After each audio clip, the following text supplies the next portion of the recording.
to my channel. Today, I'll share with you. This is my first Chanel na beauty product na ita-try at i-unbox ko na rin. So, i-unbox natin. So, ito siya. Itliit kasi hindi ko mabasa, sorry. Kahit may glasses na ako, hindi ko pa rin mabasa.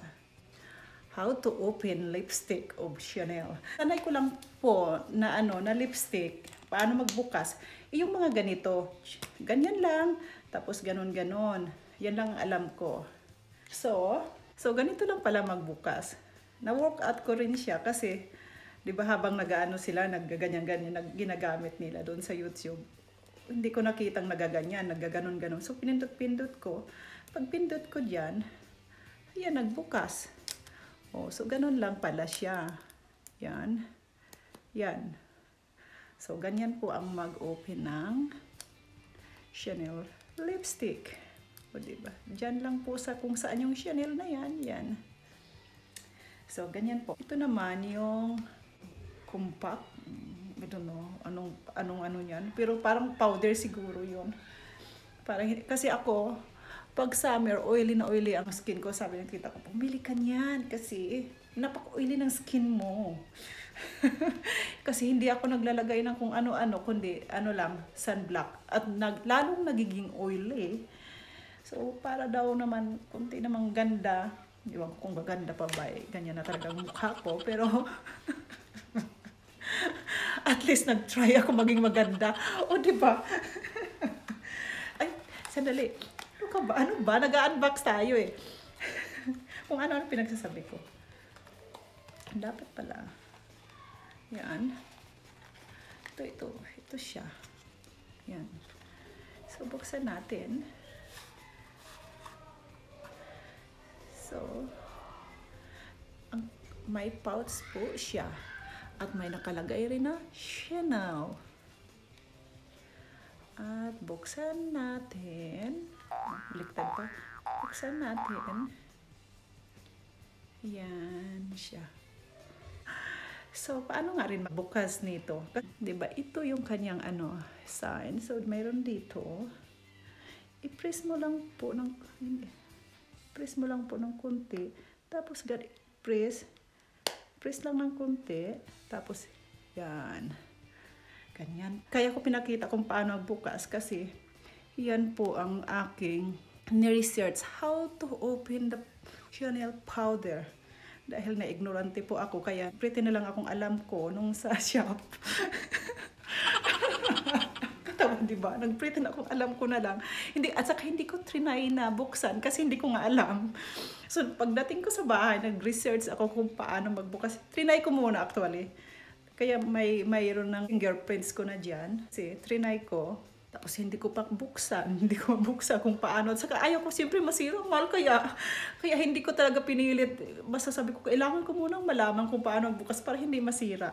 So nag-research ako. Wala man lang doon to how to open. Only unboxing. So kaya ngayon, how to open ako ngayon. So isarado natin uli. Katawa talaga. Tapos, press lang natin yan. At yan. Yan. Ano lang po ang open. Close. Kunting press dyan. Taas. Open. Close, open po. Yan. I-try ko nga to kung gaganda ba ako. Kayo na lang po ang mag-judge kung gumanda ba ako ng kunti dito sa powder na to. Oily nga, di ba? Oily ako eh. So, ito try natin. Tanggalin ko. Ang blurred pag wala akong glasses. Lagay ko lang. Saka na lang tanggalin pag na. So, try natin. Actually, mayroon na siyang salamin dyan. Parang hindi man lang umiba.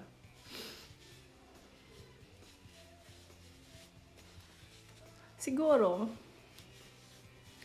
kailangan ka munang may nito. May foundation tapos, ito na yung pang finish. Yun ang nakalagay. Natural Finish Press Powder. Ayaw ko maglagay ng foundation. Wala naman akong pupuntahan. powder lang ilagay ko. Try ko lang naman eh. Tanggalin ko muna to. Try ko lang naman kung may pagbabago ba.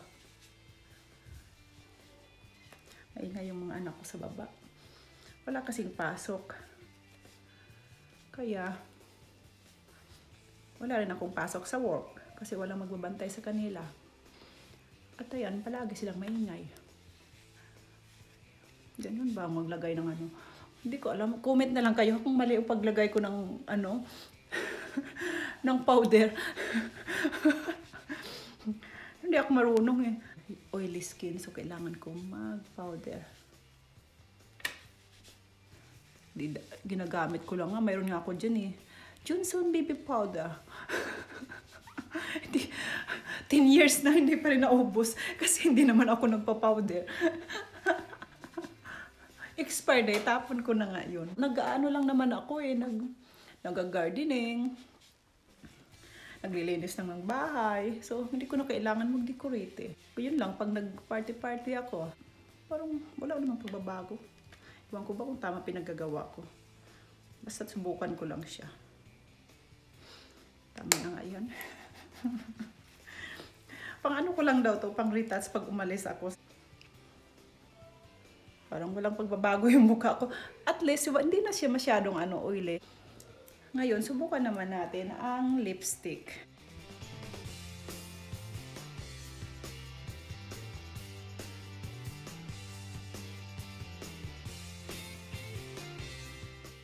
Pulang-pula. Ganun ba? Ganyan na ako, lipstick lang ng ganyan. Actually, ito lang palagi gamit ko. Halos araw-araw. Kaya, ang dami ko niyan, mayroong dito sa taas, may sa baba, may sa bag, may sa sasakyan. Para kung makalimutan ko, magaganyan-ganyan na lang ako. Kasi, parang lip balm din siya. At, $4, $5. Pag nag-sale siya, $3. Diba? Yung ito na to, pag lumabas lang ako at yan. Ito kasi daw lipstick, matagal tumatanggal daw. So, siguro totoo naman kasi nung pumunta ako sa shop, linagyan ako ng sales lady tapos kumain na kami, umuwi, mayroon pa rin konti. Di katulad ng mga ibang lipstick na pagkakain mo, wala na. Yan po ang resibo. Doon kami nag-shop sa David Jones, doon sa Perth. So, ang kanyang halaga na lipstick po ay nasa $56. It's not too bad. Tapos, ito namang compact face powder, $92. At, ipakita ko na rin anong gift ang binigay sa akin. Tinapon ko na yung box. Kaya hindi na unboxing to. Papakita ko lang sa inyo kung ano ang natanggap ko. Ito galing sa friendship ko, kay Wing at saka kay Andrew. Ito galing. Thank you very much. Ayan. Actually, mabango siya. Ayan siya. Pang girly-girly, di ba ang kulay? Mabango. Dalawang perfume siya. Ayan. Itong isa-isahin ko lang. NYC Blossom Delight.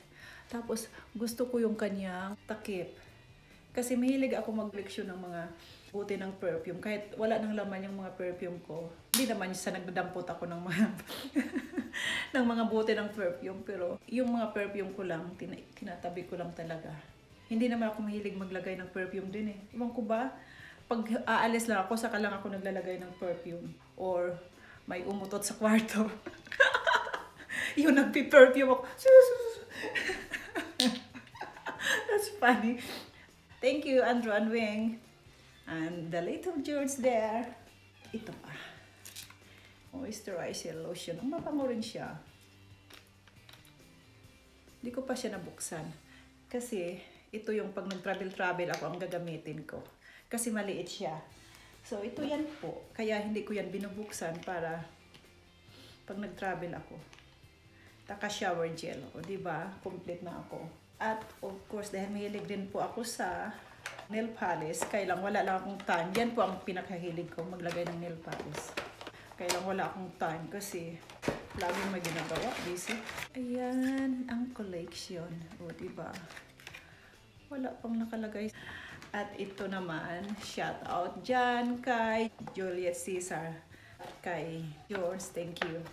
Ito yung galing sa kanila. Sinubukan ko na to. Yan, lipstick siya. Revlon. Subukan ko na rin to nung pumunta ako ng Perth. Ito ang gamit ko. Saka, tawag nito, mascara. Nasubukan ko na rin kasi bukas na yan siya. At eyeliner siya.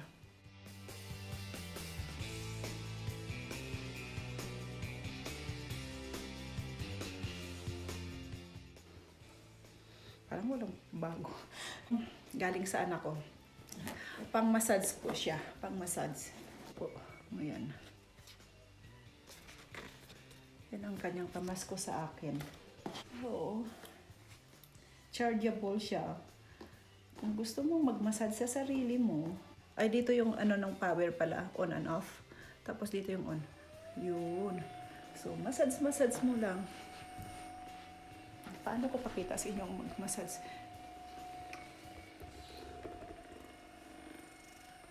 Ganyan. O, diba? Sarap, o. Kikita nyo yan. Yung muscle. Sarap, diba? Kahit ikaw na lang yun nga lang, sa likod, medyo mahirap. Pero, at least, kaya mo ng ganyan, o. Minsan, sa mga hips natin, nag-massage na tuloy ako. Pinakita ko na pero, alam nyo ba, ito ang pinakamagandang tanggap ko, yung pang massage. Maganda rin lahat, pero yung sa katawan ba, ito ang pinakamasarap. Kasi parang nakaka-relax yung katawan mo. Masarap. Kasi di ba pag pagod ka, ito ang pinaka masakit. At saka yung legs, pag nakatayo. Physical talagang work. So, talagang masakit ang katawan ko pag pero sige lang.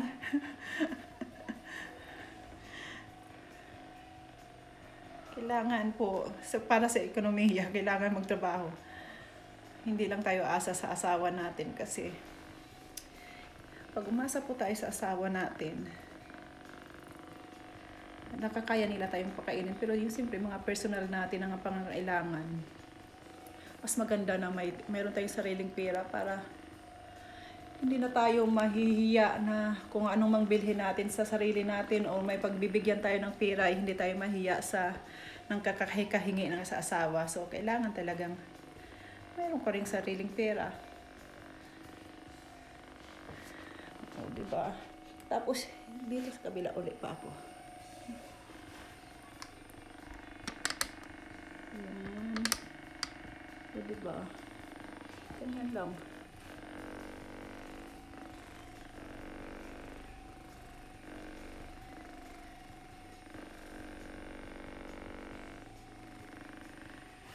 Tapos pag mga masakit yung dito nyo, ganun lang, ang sarap.